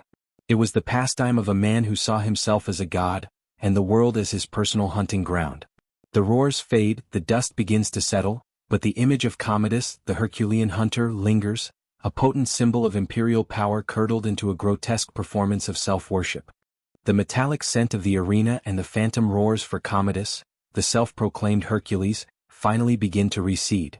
Your senses are then assailed by a dizzying, almost cloying wave of perfume, roses, lilies, violets, 1,000 exotic blossoms all mingling in the warm air. The ground beneath your feet is no longer dusty sand but plush carpets, perhaps even strewn with flower petals. You've transitioned from the brutal spectacle of the Colosseum to an equally bewildering, though considerably more fragrant, imperial pastime. Pull up a cushion if you can find one not already buried under a drift of posies, and welcome to the dining hall of Elagabalus, where culinary invention wasn't just a hobby, it was an imperial command performance. After Commodus's very physical and bloody brand of self-worship, Elagabalus offers a different, though no less extreme, kind of imperial eccentricity. He was a mere teenager when he ascended to the purple, a Syrian priest of the sun god Elagabal, whose name he adopted. His short reign was a whirlwind of religious controversy and behavior that left Roman traditionalists gasping into their togas. And his banquets? They were less about fine dining and more about performance art, with food as the often inedible medium. His peculiar craft was the orchestration of gastronomic experiences so bizarre, so excessive they became legendary. Forget sensible menus or balanced nutrition. Elagabalus's feasts were designed to astound, to confuse and often to discomfort. Imagine being a guest. The first thing that might strike you is the sheer, overwhelming sensory overload. The Historia Augusta, that ever-entertaining but often wildly unreliable chronicle of imperial lives, paints a picture of almost suffocating opulence. One of his more famous or infamous culinary quirks was the monochromatic meal. Tonight's dinner, for example, might be entirely blue. Blue-tinted bread, blue sauces, fish dyed blue, even blue wine if such a thing could be concocted. The next night? All green. Or perhaps gold. It's like a child got hold of the imperial food coloring budget, and that child was also the absolute ruler of the known world. Hope you like beige, you might whisper to your fellow diner, because tonight, everything from the appetizers to the dessert is the color of a particularly uninteresting toga. And the ingredients themselves. While some emperors prided themselves on serving the finest, rarest delicacies, Elagabalus seemed more interested in the shock value or the sheer absurdity. You might be served pike livers, flamingo brains, parrot heads, or the tongues of talking birds. Peas might come garnished with actual gold pieces, lentils with shimmering onyx, and rice mixed with pearls, ensuring every mouthful was a thrilling gamble for your teeth. It wasn't about taste, it was about demonstrating that for him, the emperor god, nothing was too rare, too expensive, or too downright weird to end up on a plate. You'd probably spend half the meal trying to discreetly pick out the gemstones before you accidentally crunched on a ruby. Practical jokes were also a staple of his dinner parties. Less favored guests might find themselves seated on cleverly designed air cushions that would slowly deflate, gently or not so gently, depositing them under the table, much to the emperor's amusement. Or you might be served exquisitely crafted replicas of food made from wax, wood, ivory, or even painted stone. Just as you're about to bite into what looks like a succulent roasted chicken, you realize it's plaster. It's the ultimate imperial rickroll. He also reportedly enjoyed releasing tame lions, leopards, and bears, all declawed and defanged, supposedly, among his reclining diners after they'd had a bit too much wine. Harmless, perhaps, but you can imagine the sudden sobriety it induced. Then there's the most notorious story associated with his feasts, a mainstream, though likely exaggerated, historical fact that has come to define his decadence: the smothering with flowers. The tale goes that Elagabalus, in a fit of extravagant whimsy, had such vast quantities of rose petals, or violets, or other blossoms, depending on the telling, released from panels in the ceiling, that some of his guests, trapped in their dining couches, were literally asphyxiated, buried under a fragrant, beautiful, and ultimately deadly deluge. Whether this actually happened as dramatically as described is debatable. The Historia Augusta loves a bit of gruesome hyperbole, but it certainly captures the spirit of his reign. Beauty and pleasure pushed to such an extreme that they become dangerous, even fatal. You'd definitely want to bring a snorkel to one of his parties just in case. His obsession with flowers wasn't limited to the dining room. He reportedly covered public walkways and porticos with roses and lilies, transforming parts of Rome into an immense, if temporary and rather slippery, flower garden. He'd also shower his guests with lavish, if sometimes odd, gifts. One day it might be 10 pounds of gold, the next 10 camels, or perhaps, with a typical Elagabalan twist, 10 dead flies or 10 pounds of lead. You never quite knew what you were going to get. Historians still argue whether Elagabalus's bizarre feasts were the calculated provocations of a young emperor challenging Roman tradition and asserting his own Syrian-influenced divine status, the whimsical excesses of an immature ruler overwhelmed by absolute power, or largely fictionalized accounts designed by hostile historians to paint him as the epitome of depravity. Was he using food and festivity as a way to mock Roman sensibilities and elevate his own foreign customs? Was he simply a teenager with unlimited resources and a penchant for the theatrical, like a divine influencer staging ever more outrageous stunts for his followers? Or were these stories largely inventions, crafted to make his overthrow and damnatio memoriae, the official condemnation of his memory, more palatable? Given the sources, it's hard to disentangle fact from fiction, but the sheer consistency of the weird food theme suggests there was at least some fire beneath all that perfumed smoke. Elagabalus's culinary craft, then, was one of surrealism and excess. He wasn't a gourmand in the traditional sense. He was a gastronomic gambler, a performance artist whose medium was the imperial menu. His hobbies were less about personal skill and more about orchestrating experiences that blurred the lines between luxury, absurdity, and even danger. As the scent of a million crushed petals begins to fade, and the taste of, thankfully, imaginary gemstone-laden lentils leaves your palate, you can't help but feel you've witnessed a truly unique form of imperial pastime, one where dinner was never just dinner, but a journey into the very strange and unpredictable heart of a boy-god emperor. The lingering, somewhat unsettling taste of Elagabalus's gastronomical gambles begins to fade, replaced by an even more potent and exotic aroma. Heavy incense, mingled with the scent of sacrificial offerings and a distinct un-Roman musk. You're no longer in the imperial dining hall, surrounded by trick cushions and jewel-encrusted lentils. Instead, you find yourself drawn towards the Elagabalium, the grand temple he built on the Palatine Hill, or perhaps you're witnessing one of his spectacular public processions. The boy-god emperor's peculiar crafts extended far beyond the kitchen. His true passion, the one that defined his brief and chaotic reign, was the design and performance of his unique and, to Roman eyes, utterly outrageous religious ceremonies, complete with self-styled regalia that would make a peacock blush. If Elagabalus approached food as a form of performance art, he approached religion as his grandest opera. Remember, he wasn't just a Roman emperor who happened to have an interest in a foreign god. He was the hereditary high priest of Elagabal, the Syrian sun deity worshipped in his hometown of Emesa in the form of a conical black stone, a sacred beetle. And when he came to Rome, he brought his god, his priesthood, and his profoundly un-Roman sensibilities with him. This dedication to his god, and his effort to make Elagabal the supreme deity of Rome, is a central mainstream historical fact of his reign. Jupiter, Juno, Minerva? They were about to get a new boss, and a very flamboyant one at that. Now picture the scene. Elagabalus himself, not in the traditional sober toga of a Roman emperor, but in the dazzling, almost blindingly ornate vestments of a high priest of an Eastern sun god. This is where his divine fashion designer hobby truly shone. We're talking flowing robes of purple and scarlet silk, heavily embroidered with gold thread, adorned with precious gems that glittered with every movement. He wore necklaces, bracelets, and elaborate crowns or tiaras, far removed from the simple laurel wreath of his predecessors.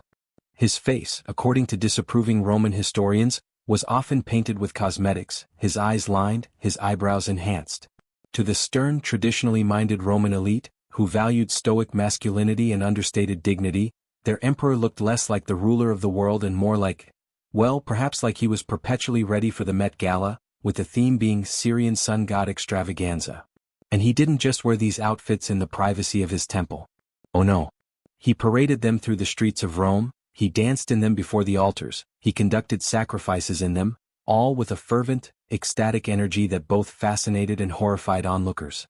Imagine the emperor, bedecked in shimmering silks and jewels, whirling and leaping to the sounds of cymbals, drums, and pipes, music that to Roman ears probably sounded wild and barbarian.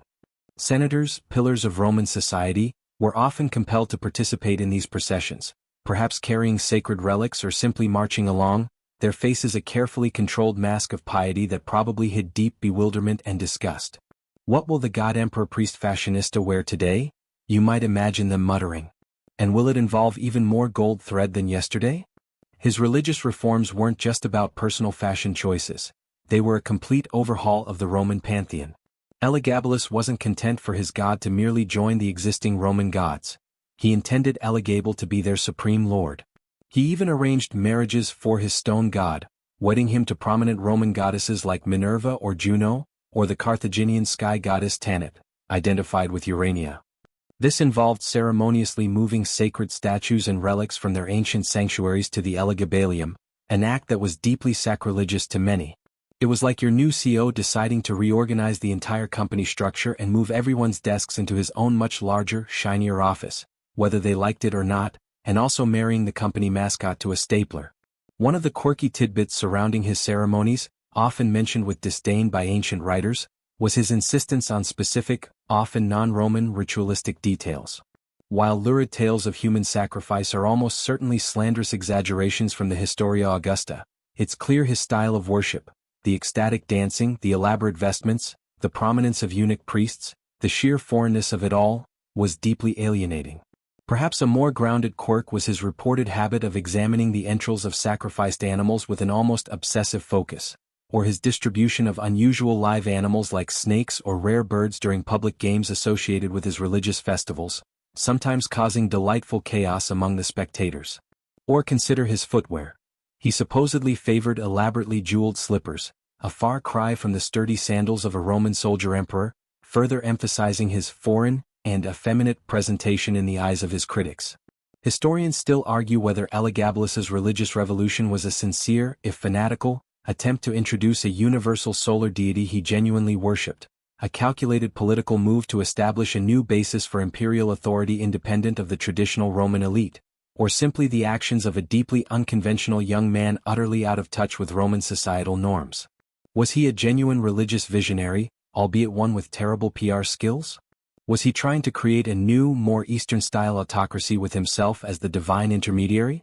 Or was he a confused teenager, thrust into ultimate power, trying to recreate the familiar religious world of his childhood on the grand stage of Rome, with no understanding of the cultural earthquake he was causing?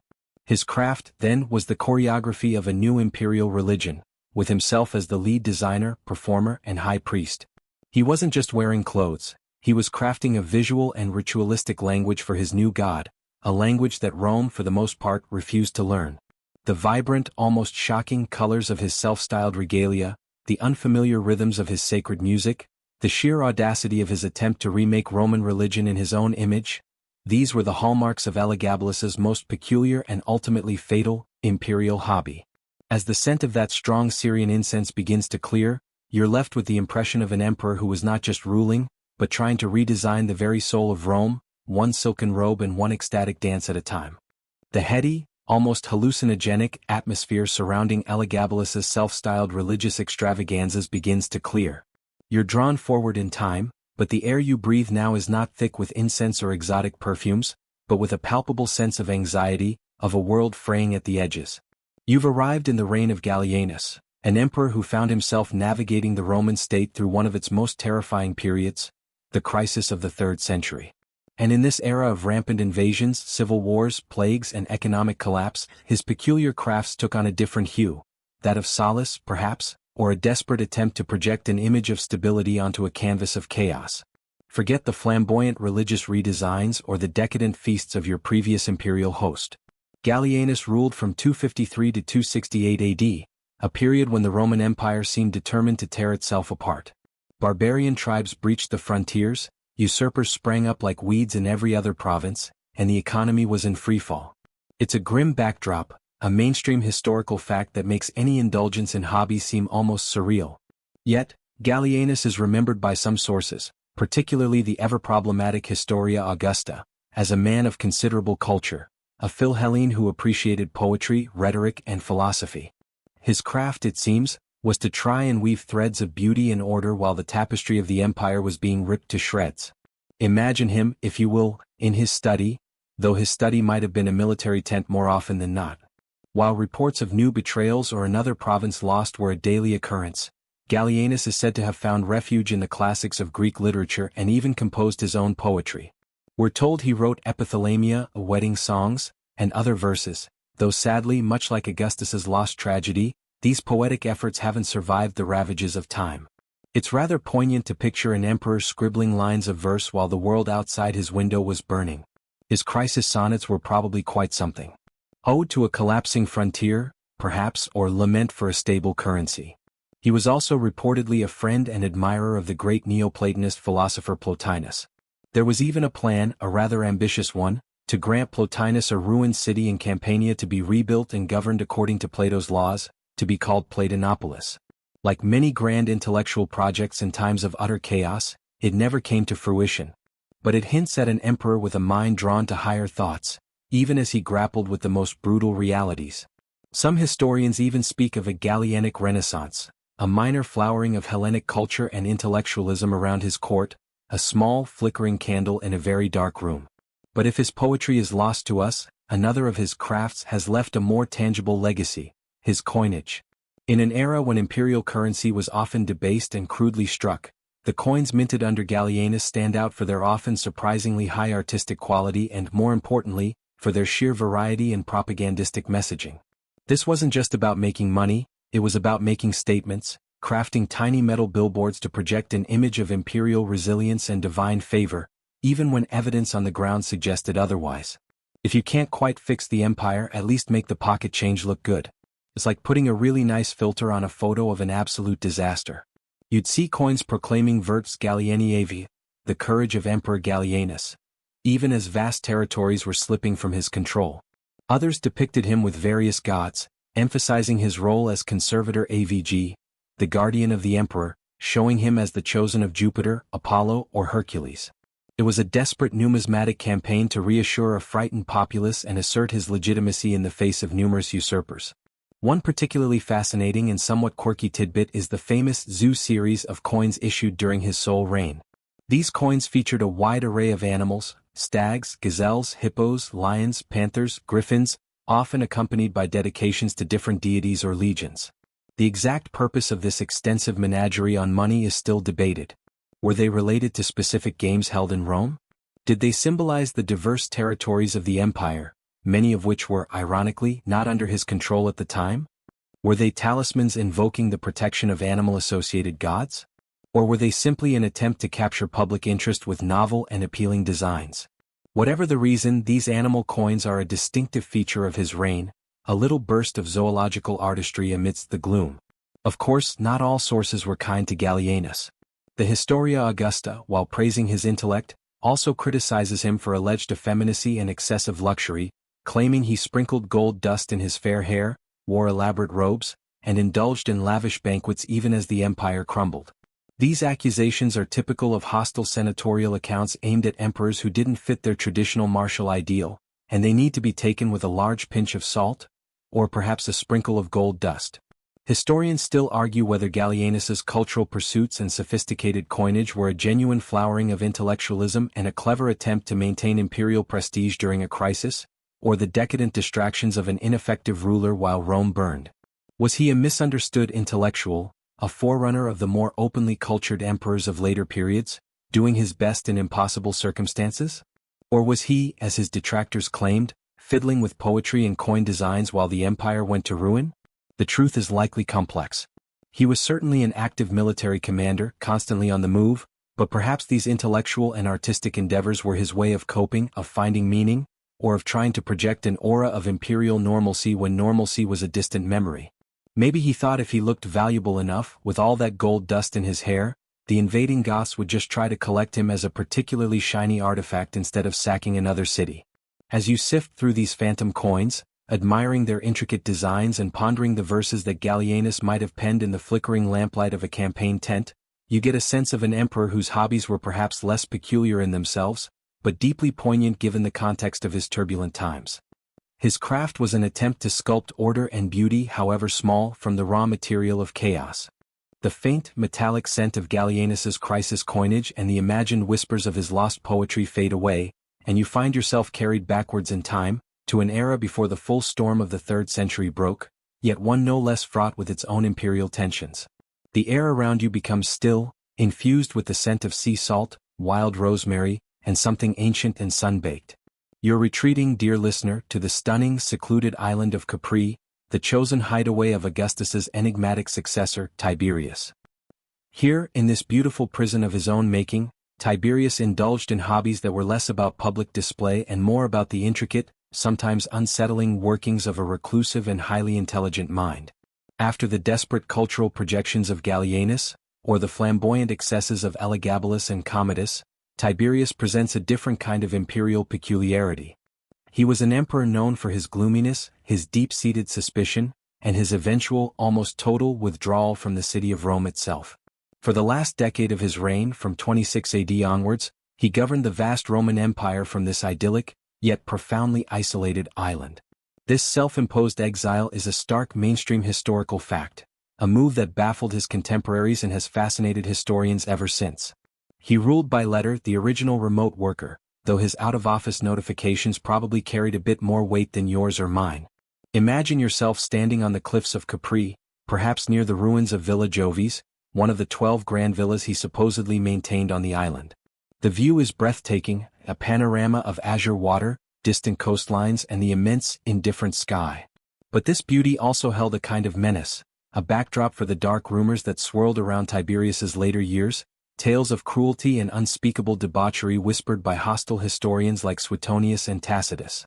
We'll draw a polite veil over those more lurid and largely unproven accusations, as our focus tonight is on his more intellectually peculiar pastimes, the Capri conundrums of our title.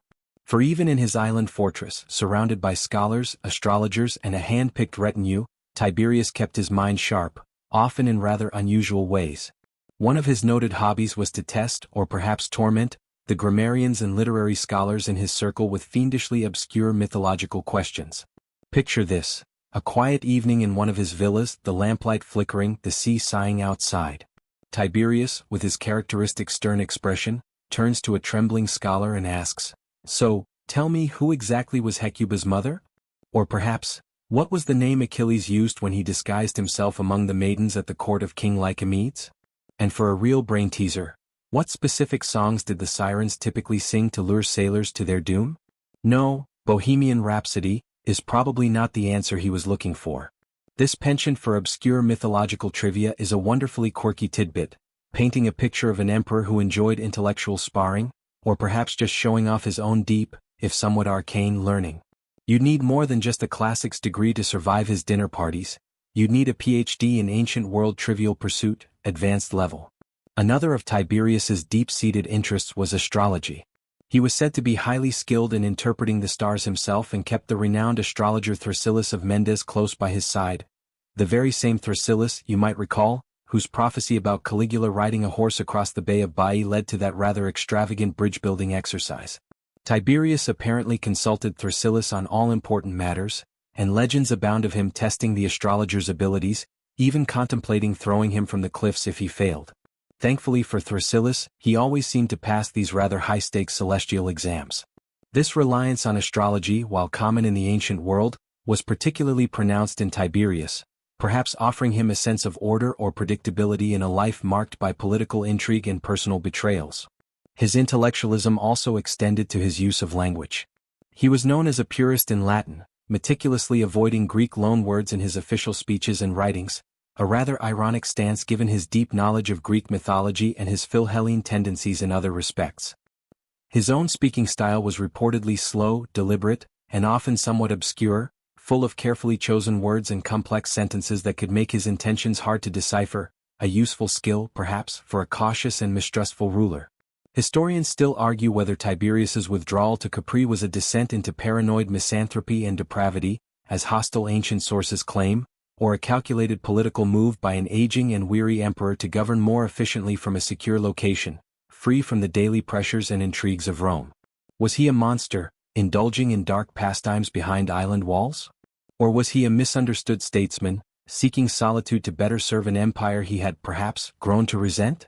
More specifically to his hobbies, historians also debate whether Tiberius's fascination with obscure mythological trivia was a genuine scholarly interest, a way to assert intellectual dominance over his court scholars, or simply a peculiar pastime of an increasingly isolated mind.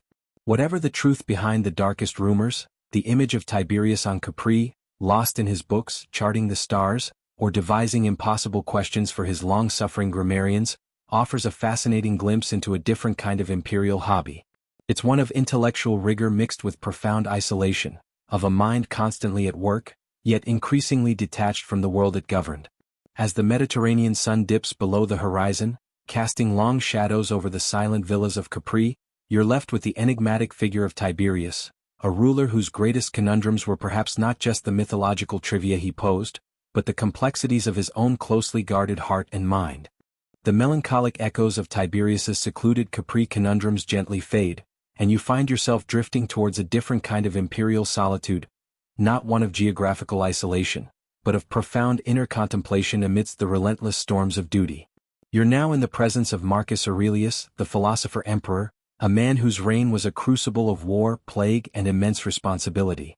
His peculiar craft, his most dedicated hobby, wasn't enacted in an arena, a banquet hall, or even a grand architectural project. It was the quiet, persistent, and deeply personal discipline of crafting his own soul. After journeying through a veritable carnival of imperial pastimes, from Nero's forced concerts to Commodus's bloody showmanship, from Elagabalus's surreal feasts to Hadrian's restless building, Marcus Aurelius offers a striking, almost palate-cleansing contrast. His hobby, if we can even call it that, was Stoic philosophy, not as an abstract intellectual exercise, but as a daily practice, a way of life, a tool for navigating the immense pressures of being the most powerful man in a world perpetually on fire. This is a mainstream historical fact. His reign from 161 to 180 AD was largely consumed by the Marcomannic Wars on the northern frontier and the devastating Antonine Plague that swept through the empire. There wasn't much time for building pleasure barges or composing symphonies. His workshop was his own mind, and his primary tool was his journal, the collection of personal writings we now know as the Meditations. Originally titled Ta Ieus Huten, to himself, these notes were likely never intended for publication. They were his private dialogue, his attempts to apply the rigorous principles of Stoicism to the daily grind of ruling, grieving, and simply enduring. Imagine him, not in a gilded study, but often in a windswept campaign tent on the banks of the Danube, after a day of battle plans and judicial decisions, scratching out his thoughts in Greek by the flickering light of an oil lamp. It's the ultimate self-help book, perhaps, but one where the stakes are considerably higher. Note to self: maintain composure when the Quadi are overrunning the border and half your staff has the plague. Also, try to be a good person. What does it mean to craft the soul as a Stoic? For Marcus, it meant a relentless focus on what was within his control.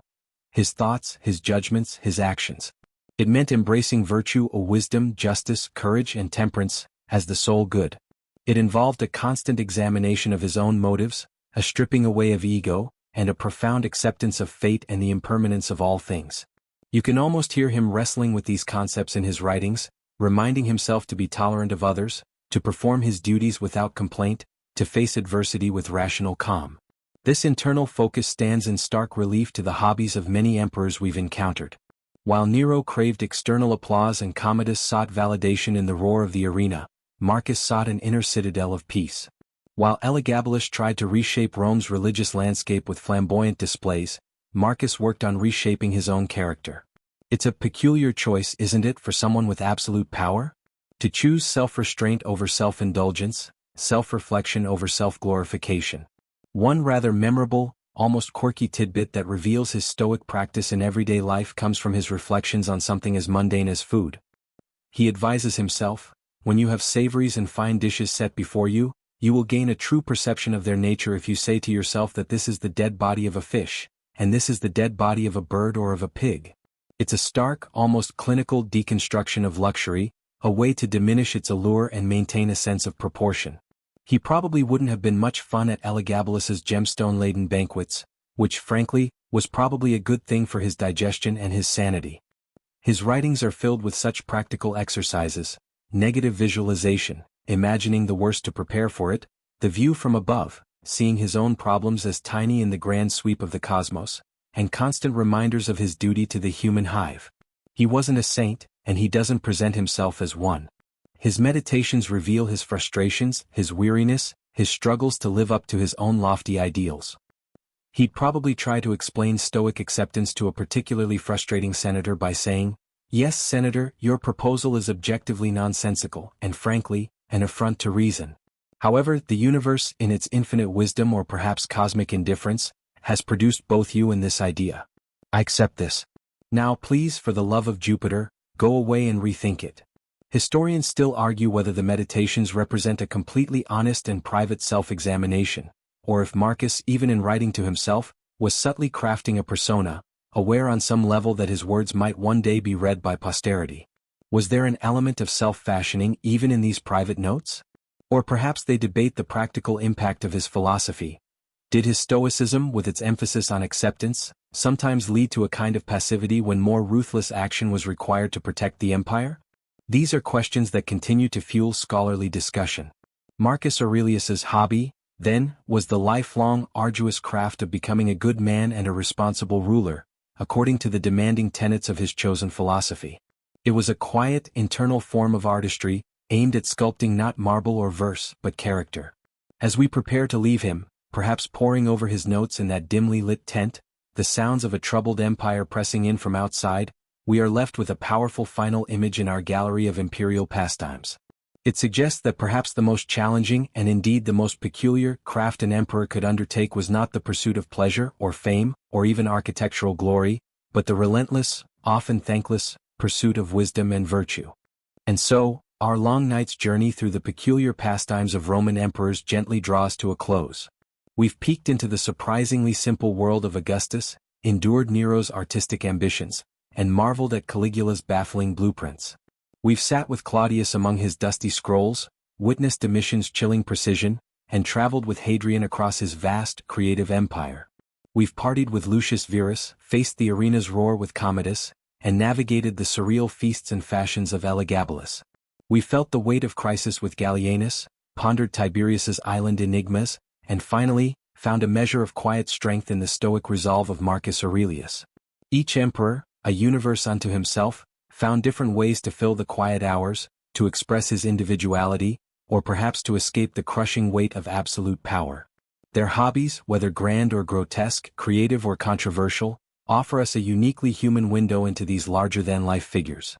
They remind us that even those who shape history have their private passions, their curious comforts, their own ways of crafting meaning or distraction in their extraordinary lives. As the final images of these emperors and their curious crafts begin to soften and blur, like figures in a fading dream, allow the gentle cadence of their stories to lull you towards your own peaceful rest. Let the echoes of lyres, the murmur of scholarly debate, the distant roar of the crowd, and the quiet scratch of a philosopher's stylus all blend into a soothing background hum. The grand theater of Rome is now dimming its lights for the night. There are no more pronouncements to be made, no more spectacles to behold, only the quiet promise of dreams. The weight of their world is not yours to carry tonight. Release it. Let the vastness of history settle around you like a comforting blanket. May your own dreams be filled with less drama perhaps, but with just as much wonder in their own way.